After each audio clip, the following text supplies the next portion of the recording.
You have done very well over the years, haven't you? We have. I'm very proud of our country. And but we've also always been there backing each other up. Giving our acceptance on behalf of the United States of America. Thank you very much, sir. US and UK political relationship, it continues to headline the news this week. First, UK Prime Minister Keir Starmer met with Donald Trump. Trump just blindsided Keir Starmer with a 10% tariff on UK goods, and Downing Street is in absolute chaos. The timing couldn't be more humiliating, just days after Starmer's White House visit, where he thought he'd made progress.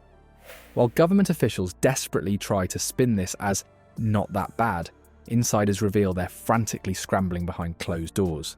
Was Starmer completely played by Trump? Or is this just the beginning of a deeper political strategy designed to expose Britain's new government? I've always found about the British, they don't need much help. They can take care of themselves very well. I'm not sure I like that, but that's okay. Very, very special person. Before we move on, I'd like to ask you a small favour. If you appreciate this content, please take a second to like this video and subscribe to the channel. Over 98% of you watch the videos without subscribing. It costs you nothing, but it makes a huge difference to us. So, did you click the subscribe button? Great, thank you so much. Now back to the video. The political chess match between Trump and Starmer has taken a dramatic turn that few saw coming. Just 72 hours after what appeared to be a cordial White House meeting, Trump unveiled his plans for sweeping tariffs that would directly impact British exports. The timing wasn't random, it was calculated with surgical precision. Thank you. Thank you, Mr. President. Can I say thank you for your hospitality, for your leadership? We have met a number of times. Begin the process of ending this spiral of death. I had historic back-to-back calls. Let's examine the sequence of events. Starmer touched down in Washington on November 15th, all smiles and optimism about forging a special relationship with the incoming administration. By November 18th, while the Prime Minister was still touting his diplomatic victory lap back in London, Trump's team had already finalised the tariff proposal that would send shockwaves through British industry. Also invited Donald Trump for a historic second state visit to the UK. We understand that Melania Trump and the King remain in contact. Conversation I'm sure we will today. And of course, our countries have been bound together for a very long time now. What makes this manoeuvre particularly cunning is that Trump's economic advisors had been crafting these tariff plans for weeks. Intelligence sources suggest the decision had been made well before Starmer's visit. Yet Trump maintained a facade of cooperation and partnership during their meeting. Not a word about impending economic penalties was breathed during those discussions, a silence that speaks volumes about Trump's tactical approach. Trump's announcement speech employed language that resonates powerfully with his base. His characterization of foreign nations pillaging American jobs and declaration that the days of economic surrender are over wasn't just policy rhetoric.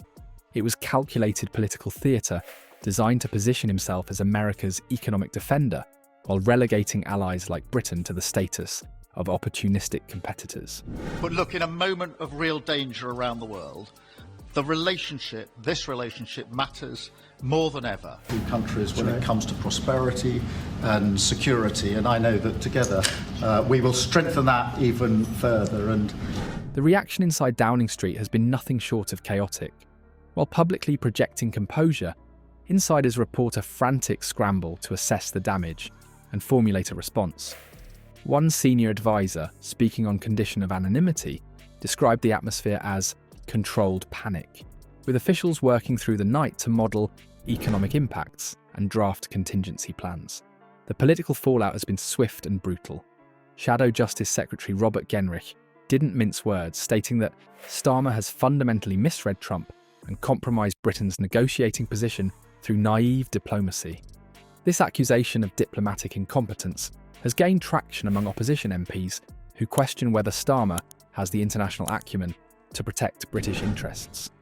What this episode truly reveals is Trump's perception of Starmer, not as an equal partner worthy of forewarning, but as a political novice who could be tested and potentially dominated on the global stage. By withholding information about the tariffs during their meeting, Trump established an immediate power dynamic that places Starmer in a reactive rather than proactive position. which would never have happened if I were president. That was not going to happen. I promise you that. After 3 years of hellacious conflict, approximately. The King's relationship with Trump has proved useful so far. So what do we know about Starmer's visit to the US? Behind the carefully worded government statements about manageable tariffs lies an uncomfortable truth. Britain's post-Brexit trade strategy has just collided with economic reality. When Trump signed those tariff orders, he wasn't just imposing a tax, he was exploiting vulnerabilities that Starmer's team had desperately tried to conceal from both international partners and the British public. The 10% tariff creates new costs, new complications, and potentially massive disruptions that will reverberate through Britain's manufacturing heartlands. While government ministers rush to frame this as a modest setback, economic analysts paint a far grimmer picture. The manufacturing sector stands to bear the brunt of these measures, with automobile exports particularly vulnerable. What's truly alarming isn't just the immediate financial hit, it's the cascading effect through supply chains that employ hundreds of thousands across regions already struggling economically. And since Trump has taken office, there appears to be a definite dialing up of the soft diplomacy by the royal family. They can take care of themselves, but if they need help, I'll always be with the British, okay? I'll always be with them, but they don't need help. This economic body blow exposes the fundamental weakness in Britain's post-Brexit positioning, a critical vulnerability that Starmer's government inherited but has failed to address. Without the EU's collective bargaining power, the UK finds itself isolated and exposed to precisely this kind of targeted economic pressure. The tariffs aren't merely a tax, they're a brutal demonstration of how quickly Britain's economic security can be compromised. Nigel Farage's warnings now appear prophetic. He had clearly stated that Britain would only escape American tariffs by playing its cards right and leveraging its independence for a direct trade deal. Instead of heeding this advice, Starmer's government doubled down on diplomatic platitudes, while neglecting the hard-nosed trade negotiations that might have protected British interests.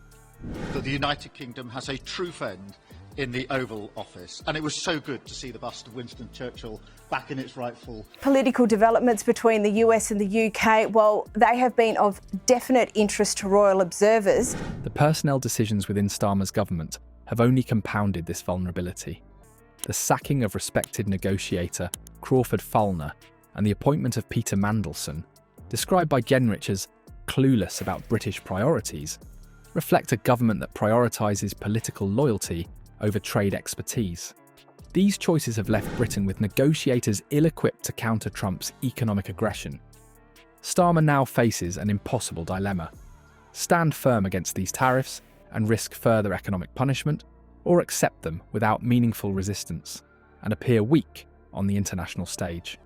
This no-win situation stems directly from misreading Trump's approach to international relations, mistaking diplomatic pleasantries for substantive agreement. The real economic impact extends far beyond government balance sheets.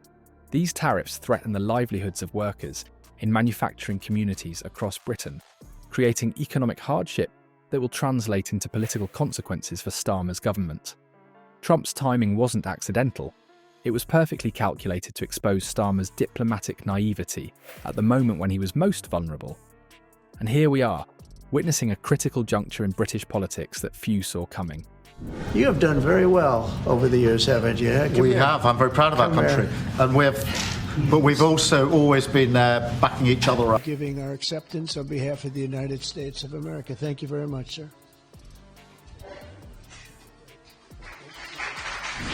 Trump's tariff bombshell wasn't just an economic measure, it was a calculated power play, designed to expose the fundamental weakness in Starmer's diplomatic approach. The evidence speaks for itself. While Downing Street scrambles for solutions, British workers anxiously await their fate. The consequences of this diplomatic failure will be felt across industries nationwide, not just in boardrooms, but in family homes where livelihoods hang in the balance. As Farage correctly predicted, only by playing our cards right could Britain have avoided this outcome. Will Starmer finally step up to protect British interests, or will he simply be rolled over by Trump's America First agenda?